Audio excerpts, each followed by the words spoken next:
Good evening and welcome to the second of three public hearings on the millage rate. We're going to go ahead and call tonight's meeting to order. The purpose, we're going to go ahead and read the statement here. The purpose of this public hearing is to provide an opportunity for citizens to express their opinion, express their option regarding the 2020 millage rate. Tentatively, the 2021 original budget reflects an M&O and bond millage of 18.75 and 0.00 respectively. Bond principal and interest is paid through East Blast, which is the education special purpose local option sales tax. And again, this public hearing is the second of three hearings required by Georgia law before the Paulding County Board of Education may finalize a millage rate and adopt a fiscal year 2021 budget. I'm going to lay out a few guidelines here. While it may feel awkward to have your back to the audience, your presentation is being made to the board members for their consideration. Only one person will be allowed to speak at any given time. Members of the public, when speaking, are requested to sign in with their name, address, and contact information, and that sign-up sheet is right over here with Ms. Taylor. Members of the public are requested to speak directly into the microphone, which is here to my right at the podium, due to the fact that these proceedings are being recorded. At the discretion of the board chair, statements from the public may be limited in order to allow everyone an opportunity to express an opinion. Speakers will be given 5 minutes to express their opinions, and board members may or may not respond. And at this time, I'll go ahead and turn it over to Dr. Otod. Thank you, Mr. Chairman.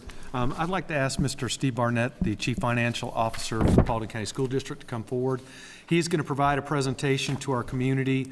This will be the same presentation, if you're watching from home, that was shared at 8 o'clock this morning, but providing both the timeline overview process and history and comparable districts concerning millage rate. So, Mr. Barnett, I'm going to turn it over to you. Good evening, everyone. We will start with our overall timeline for the budget for FY21 and really just focus in on the millage rate portion of our development calendar there. And as we've mentioned earlier in the meeting here, tonight is our second of our three public hearings, and you can kind of see the progress the process we're going through there for the board to approve a millage rate. So just looking at the overview, get this to go. In addition to what Mr. Fuller mentioned at the beginning, I would say that all the information in this presentation and to date in the budget is based on the most current digest available to us. And in that digest, the net M&O is projected to increase $348 million. That's 7.8%. That compares to 2019's 9.5%. And I'll show you more on that in just a second. But the overall digest, the net M&O digest, sits currently at $4.8 billion for 2020. Changes in assessed property values or reassessments will increase 2020 property taxes by an average of 7.4%. All other changes to the digest, which are typically new or improved properties, will increase the digest by 0.4%. Did want to mention a couple of things related to COVID-19. We did partner with the district, or excuse me, with the county in waiving penalties and interest on past due taxes. The resolution, actually that resolution and the one I'm about to mention are on our website if anyone's interested to go out and look at those. But the second resolution was to extend the deadline for homestead exemption applications. And so those are out there to review, and we were glad to partner with the county on those. Of course, assessed values are as of January 1st, which of course predates the pandemic. So we're looking to see, at this point, what the assessed values will be influenced by next January. Just a few words on the millage rate process itself. Of course, there are two types of millage rate. There's a maintenance and operation of the district, and then bond. And as Mr. Fuller mentioned, we currently have no bond millage rate. That's because back in FY11, we eliminated that rate, which was 2.963 at the time, and shifted that over from a property tax over to a sales tax over to our SPLOST. So essentially, we removed the tax burden from property owners to the purchasers of certain goods and services in Paulding County, whether they were residents or not. We did mock up an example of what the tax bill would look like if there was a school bond millage included. And so the example you're looking at there is based on a home value of $212,000, which is the average home value currently in Paulding County.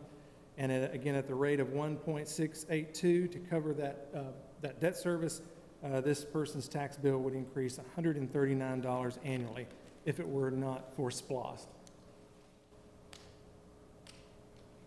And we included a couple of slides here on the Property Taxpayers Bill of Rights, which really governs this entire process. And so we again have a couple of slides that are an excerpt from that law.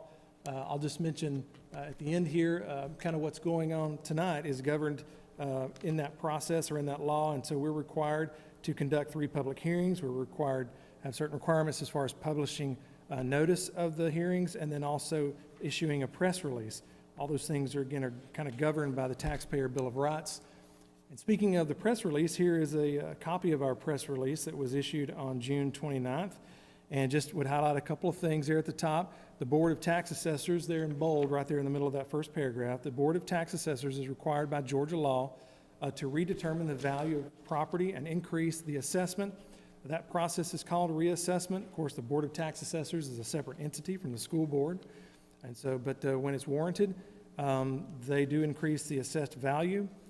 There to the bottom left is kind of getting into our responsibility as a district is to calculate a rollback millage rate, which would, if computed, would produce the same total revenue on the current year's new tax digest that last year's millage rate would have produced had no reassessment occurred. So that's kind of complicated to say, but really what it boils down to is it removes the impact of the reassessment.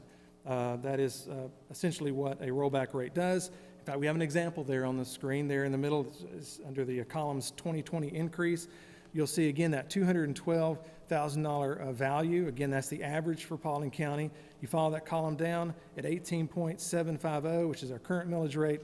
That would result in a $9 per month increase. One column over, you see the rollback rate. Again, $212,000 value home. Follow the column down. A rollback rate, which calculates at 17.468, would result in no monthly change to this particular taxpayer. So looking at the millage rate history and some comparable districts, here is a copy of the current and 5-year history of levy, which we published in the local paper. And I just wanted to mention really the two columns over to the right. If you look at 2019 and 2020, you'll see if you go all the way to the bottom, the increase, the net taxes percentage increase was 8.7% last year. This year, it is 7.8%. So essentially, that's almost a 1% decline year over year, which, with the exception of 2016, which was an anomaly year, really, this is one of the largest decreases in the increase in the digest in a long time, maybe since the Great Recession. So looking at some of the comparable districts, this is a slide here is showing non-residential percentage of the digest. So essentially non-residential, you can think of commercial and industrial values in the tax base. And so what you're seeing here is all 35 large districts in Georgia are one of our comparable groups that we look at a lot. The average for this group is 38.9%, and that is the blue column there in the middle. Paulding County is over to the far left at 18%. And so again, that is the non-residential digest percentage. And of course, that difference at 18% versus around 40% is essentially the $2 billion problem we talk about a lot. In fact, there's a slide in the appendix that kind of goes into that, which is just the missing commercial and industrial component of the digest, which you would typically see. This shows the millage rate comparison, again, against the 35 large districts. One of the some of the common feedback we hear is that, well, if we're missing all that in the digest, we must be compensating for that by a larger millage rate. That's really not the case. Again, toward the middle there, over to the right just a little bit, you'll see the average again for this group is 18.964. That's the average millage rate. And then we are to the left a little bit, the darker blue column. We are, of course, currently at 18.750, so we're actually lower than the average. And again, you can sort of see our place in that group. And then the slide here is just showing the levy per FTE. And so again, over to the far right, you see the darker column. That is the average again for the group, and it's $4,039 per FTE in levy. Paulding County is over to the left. It's the darker column there. We are at $2,774 per FTE. Next slide just kind of highlights a little bit more of that, give it a little bit of a time component to it. So what you're looking at here is a local revenue, again, per FTE. And if you go back, for example, to FY09, you'll see the three columns there. The gray, or the light blue there to the left represents Paulding County School District. The gray are comparable districts, the average of our comparable districts, and then the darker blue column represents the statewide average for that year. And so if you look at 2009, you'll see we were $72 lower than our comparables per FTE in local revenue. We were $1,117 lower than the statewide average, again, for local revenue per FTE. So if you go all the way over now to the right, you're looking at FY19. So 10 years later, that delta has grown. The difference between our comparable districts and Paulding County is 947 as compared again to the 72 we saw in 09. If you look at the statewide, the darker blue column, in 19, the delta there is 1462 per FTE. Again, if you look back at 09, that number was 1,117. So we are still essentially recovering from the Great Recession. We're still trying to fight our way back up to the averages. The line there at the top is millage rate.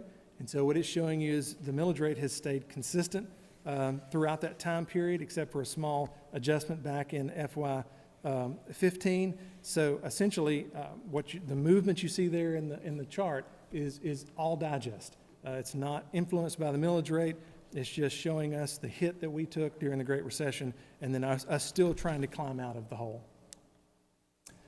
The next slide is just what makes Paulding County School District's funding unique. And so we put this one-page document together that kind of highlights the demographic and economic factors that make us unique, and also the enrollment factors. And so won't go into that tonight, just wanted to have it here as a reference. Again, it really kind of highlights what makes us different from a funding perspective. And so coming back to our millage rate timeline, of course, the next event in that timeline will be July 28th, the third public hearing of our three. And so with that, that's all I have. Dr. Otani. Thank you, Mr. Barnett. And of course, I would defer to the board if they had any questions of him. At this time, we have no one who has signed in to speak. Is there anybody waiting in the lobby? So with that being said, thank you, Mr. Barnett. And I'll turn it back over to you, Mr. Chairman. All right, thank you. Any board member comments? All right, thank you, Mr. Barnett. Just a reminder, all concerned citizens are invited to the remaining public hearings to be held at the following location at the indicated times. The final meeting will be July 28th at 8 a.m. here in the Board of Education meeting room, and the address is 3236 Atlanta Highway, Dallas, Georgia 30132. And if there is nothing further, just a reminder, we are convening our regular board meeting here at 6:30, and you are welcome to join us for that. And we'll go ahead and adjourn the second public hearing.